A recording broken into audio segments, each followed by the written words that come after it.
What is the relationship between the first and the second halves? This is a structure-based question, so let's look at the mind map. As per the mind map, the first paragraph talks about quantitatively weighing decisions to maximize the benefits of each ethical decision. And the second paragraph talks about how quantitative utilitarianism is behind ethics in many professional fields.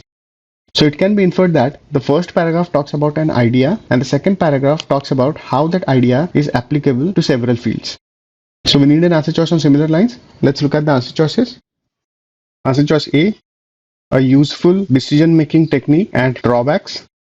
As per the mind map, it is correct to state that the first paragraph talks about a technique of quantitatively weighing decisions. However, the second paragraph doesn't talk about the drawbacks of the technique. The second paragraph simply indicates how this technique is used in many professional fields. So this answer choice can be eliminated. Answer choice B, evaluation of usefulness of an idea and its moral implications. As per the mind map, the first paragraph talks about the idea of quantitatively weighing decisions, but the first half doesn't evaluate the usefulness of this idea.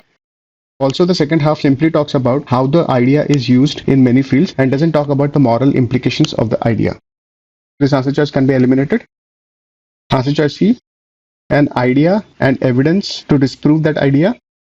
As per the mind map, it is correct to state that the first paragraph talks about the idea of quantitatively weighing decisions, but the second half simply talks about how the idea is applicable in many fields and doesn't offer any evidence to disprove the idea.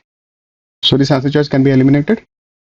Answer choice D, a paradox and investigation of the paradox.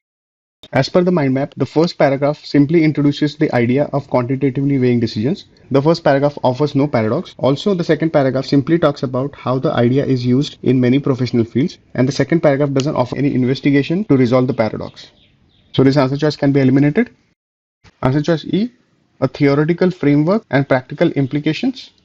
Yes, it is correct to state that the first paragraph talks about the theoretical idea of quantitatively weighing decisions, and the second paragraph offers practical implications of how this idea is used in many professional fields. So this answer choice correctly highlights the relationship between the first and the second halves. E is the correct answer choice.